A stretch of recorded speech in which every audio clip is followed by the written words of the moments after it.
Hello students.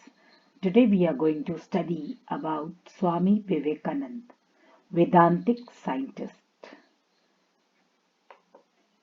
Before we start, let's study the important quotations given by him. Arise, awake, and stop not until the goal is achieved. You are the creator of your destiny. The greatest sin is to think yourself weak. Never say no. Never say I cannot, for you are infinite. All the power is within you. You can do anything.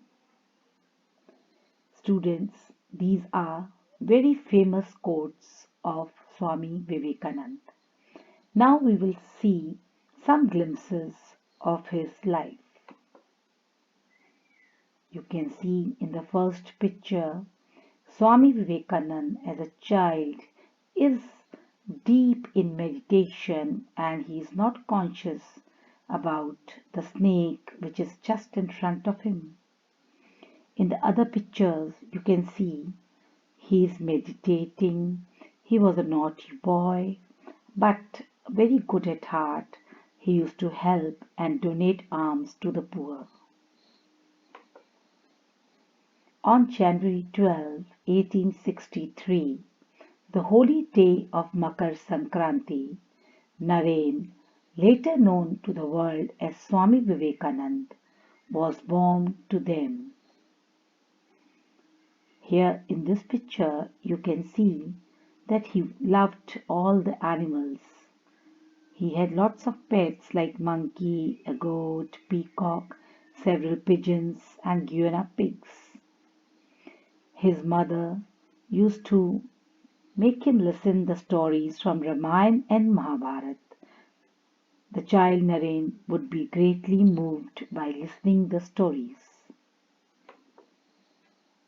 Here you can see how all his friends were afraid, but he was busy meditating. Then this is the picture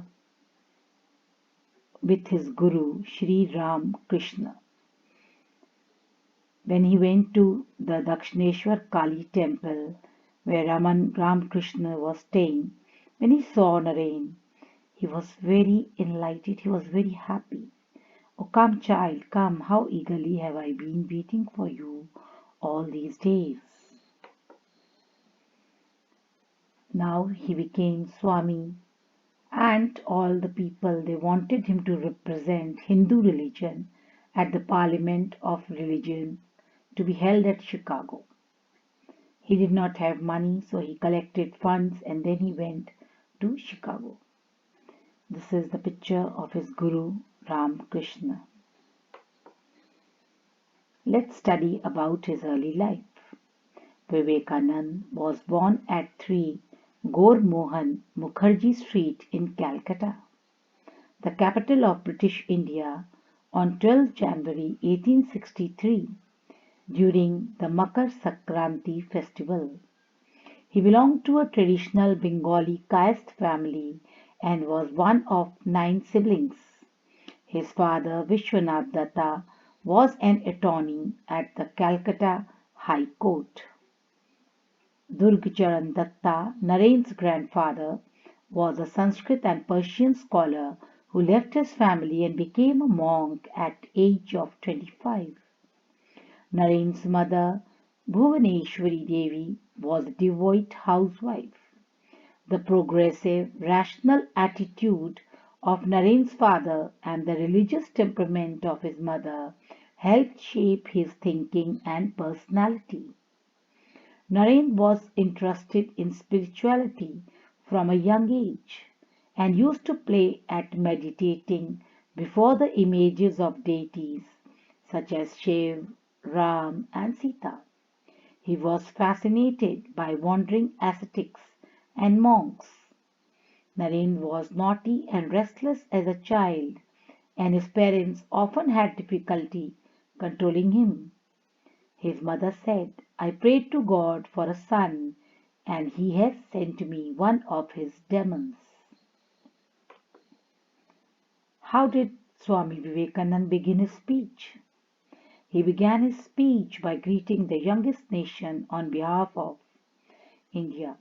Brothers and sisters of America, the most ancient order of monks in the world, the Vedic order of sannyasis, a religion which has taught the world both tolerance and universal acceptance. All of Vivekananda's speeches had a similar undertone, that of religious harmony and tolerance. He was an extraordinary child. He had deep interest in spiritual thoughts. He had cleared entrance exam from Metropolitan School. He completed Bachelor of Arts from Scottish Church College in Kolkata. At a young age, he got the opportunity to meet Ramakrishna. This was a very important event in his life. Later on, he became disciple of Ramakrishna. Vedanta movement.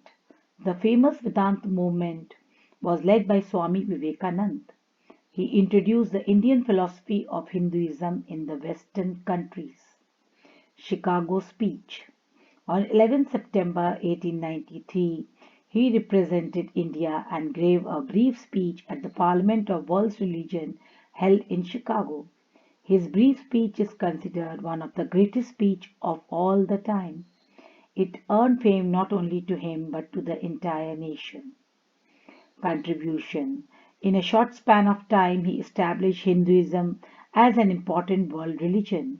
He had in-depth knowledge of Hindu scriptures such as four Vedas, Upanishads, Purans, and Bhagavad Gita. He defended Hinduism before the world audience and successfully revived the ancient wisdom these scriptures had. The major works of Vivekananda include Karma Yoga, Raj Yoga, Bhakti Yoga, and Jnana Yoga. He established the Ramakrishna mission with an objective to refine and spread Hindu culture. Through this mission, the weaknesses of Hindu religion were severely criticized. He even traveled the entire country on foot for his objective. On 4th July 1902, he met his death. I hope students, you all have now come to know lots of things about Gandhi, Swami Vivekananda, and now you can do the quiz in a better way. Thank you. Have a nice day.